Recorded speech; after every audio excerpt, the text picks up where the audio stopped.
জুলাই অভ্যুত্থানে একটা গুরুত্বপূর্ণ ভূমিকা রেখেছিল, দক্ষিণবঙ্গের একটা সবচেয়ে গুরুত্বপূর্ণ ভূমিকা রেখেছিল বরিশাল বিশ্ববিদ্যালয়ের শিক্ষার্থীরা।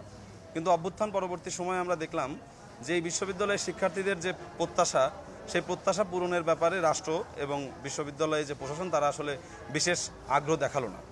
আপনাদেরকে একটু মনে করাতে চাই, আমাদের বর্তমান যে উপাচার্য উনি যোগদান করার পরপরই অনেকগুলো ছোট ছোট ইস্যু নিয়ে শিক্ষার্থীরা ওনার কাছে গিয়েছে, সমাধানের চেষ্টা করেছে, কিন্তু খুব আশানুরূপ কোনো সমাধান শিক্ষার্থীদের উনি করে দিতে পারেন নাই।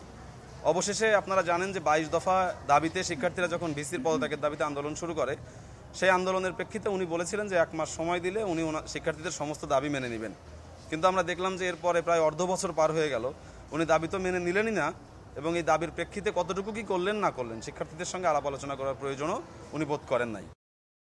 তাহলে ওনাকে বরিশাল বিশ্ববিদ্যালয়ের উপাচার্য হিসেবে দায়িত্ব পালন করার নৈতিক অধিকার উনি হারাবেন এবং বরিশাল বিশ্ববিদ্যালয়ের উপাচার্যের দায়িত্ব উনি ছেড়ে দিবেন। কিন্তু আমরা দেখলাম যে এই ব্যাপারটা নিয়ে উনি কোনোরকম কোনো আলাপ পরবর্তীতে আর করেন নাই।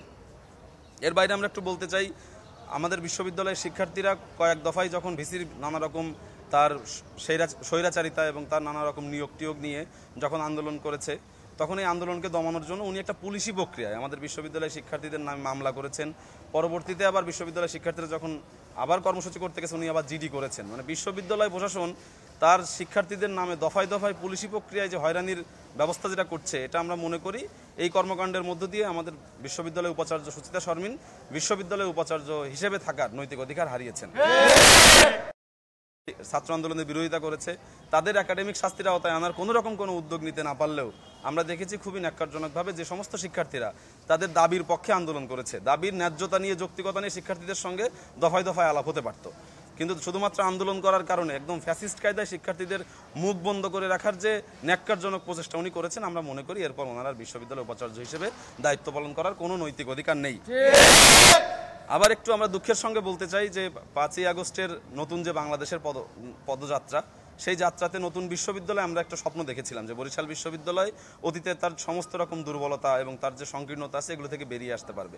কিন্তু আমরা দেখলাম যে না, ফ্যাসিস্টদের ওই সময়ে বিশ্ববিদ্যালয়ে যারা ফ্যাসিস্টদের দোসর ছিল, বর্তমান উপাচার্য ক্ষমতা দায়িত্ব গ্রহণ করার পরপরই এনাদেরকে আসলে ঘুরিয়ে ফিরিয়ে পুনর্বাসন করলেন, এবং যে সমস্ত শিক্ষকেরা সংখ্যায় খুব বেশি নন কিন্তু একটা মাত্রায় শিক্ষকেরা কিন্তু জুলাই অভ্যুত্থানে শিক্ষার্থীদের পক্ষে অবস্থান নিয়েছিলেন। আমরা খুব হতাশার সঙ্গে লক্ষ্য করলাম যারা ফ্যাসিস্টের দোষর ছিল উনি তাদেরকে পুরস্কৃত করলেন, এবং যে সমস্ত শিক্ষকেরা শিক্ষার্থীদের পক্ষে ছিল, আন্দোলনের পক্ষ ছিল, উনি তাদেরকে কিন্তু আসলে শাস্তির মধ্যে ফেললেন এবং নানা রকম হেনস্থার মধ্যে ফেললেন। এবং আমরা খুব তার যে দাবি ছিল, দাবিগুলো নিয়ে শিক্ষার্থীদের সঙ্গে দফায় দফায় বসার সুযোগ ছিল, কিন্তু বিশ্ববিদ্যালয় প্রশাসনের পক্ষ থেকে একটা বারের জন্য শিক্ষার্থীদের সঙ্গে আলাপ করার এবং যোগাযোগ করার কোনো রকম কোনো উদ্যোগ আমরা লক্ষ্য করি নাই। তো ফলে আমরা বলতে চাই যে বরিশাল বিশ্ববিদ্যালয় যেভাবে করে চলছে, এই প্রক্রিয়ার মধ্য দিয়ে একটা বিশ্ববিদ্যালয়ের মতো একটা বিদ্যাপীঠ চলতে পারে না, এবং এই প্রক্রিয়ার মধ্য দিয়ে বিশ্ববিদ্যালয়ে গণতান্ত্রিক পরিবেশ খর্ব হচ্ছে, শিক্ষার পরিবেশ নষ্ট হচ্ছে। বাংলাদেশের বিভিন্ন দূর দূরান্ত থেকে যে সমস্ত শিক্ষার্থীরা শিক্ষা লাভের জন্য বরিশাল বিশ্ববিদ্যালয়ে এসেছেন, তারা আসলে সত্যিকার অর্থে বিশ্ববিদ্যালয় শিক্ষা বলতে যেটা গ্রহণ করার কথা ছিল সেটা পাচ্ছেন না। প্রতিদিন একটা সমস্যা তৈরি হচ্ছে, শিক্ষার্থীরা সেই সমস্যা সমাধানের চেষ্টা করছেন, কিন্তু বিশ্ববিদ্যালয় প্রশাসনের পক্ষ থেকে কোনোরকম কোনো উদ্যোগ না নেওয়ার কারণে বিশ্ববিদ্যালয়ে একটা বিশেষ ধরনের স্থবিরতা তৈরি হয়েছে। বিশ্ববিদ্যালয়ের শিক্ষক এবং কর্মকর্তারাও আসলে তাদের যে দায়িত্ব সেটা ঠিকঠাক করে পালন করতে পারছেন না। ফলে আমরা এর আগে 22 দফা জানিয়েছি, তারপর শিক্ষার্থীরা তার পরবর্তীতে আবার একবার বেশ কিছু দাবি নিয়ে বিশ্ববিদ্যালয় উপাচার্যের সঙ্গে দেখা করেছে। সর্বশেষ 4 দফা দাবিতে যখন শিক্ষার্থীরা আন্দোলন করেছে, ন্যূনতম অর্থে শিক্ষার্থীদের মতামত শোনার প্রয়োজন উনি বোধ করেন না। ওনার বিশ্ববিদ্যালয়ের মধ্যে একটা গণতান্ত্রিক প্রতিষ্ঠানে ওনার মতো স্বৈরাচারী মনস্তত্ত্বের মানুষ থাকুক, এটা বরিশাল বিশ্ববিদ্যালয়ের শিক্ষার্থীরা চায় না।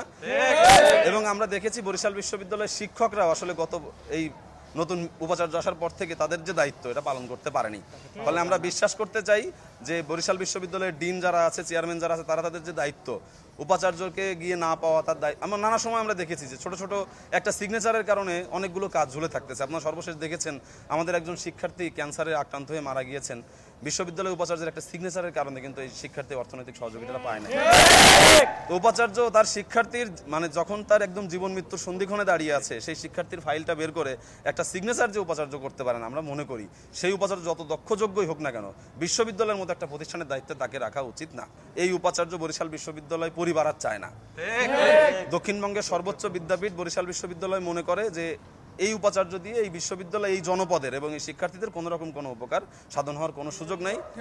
তবে আমরা এটাও বলতে চাই, শিক্ষার্থীদের যে শিক্ষার পরিবেশ আমরা এটা নষ্ট করতে চাই না।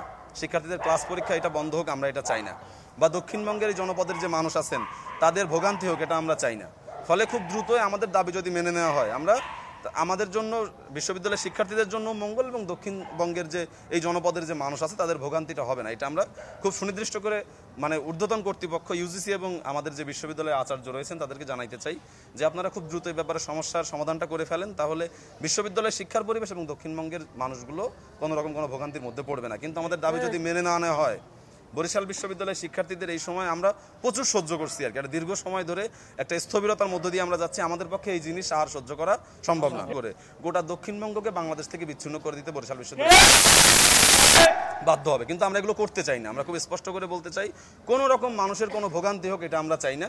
আমরা ঊর্ধ্বতন কর্তৃপক্ষকে অনুরোধ করব খুব দ্রুততম সময়ের মধ্যে শিক্ষার্থীদের দাবি মেনে নিয়ে বরিশাল বিশ্ববিদ্যালয়ের শিক্ষার পরিবেশটা নিশ্চিত করা এবং এমন উপাচার্যকে দায়িত্ব দেয়া যে বরিশাল বিশ্ববিদ্যালয়কে গোটা দক্ষিণবঙ্গের মানুষের মানে মঙ্গলে, দক্ষিণবঙ্গের মানুষের কল্যাণে বিশ্ববিদ্যালয় যেন তার মেধা এবং তার শ্রমটা ব্যয় করতে পারে, সেই পরিবেশটা নিশ্চিত করা।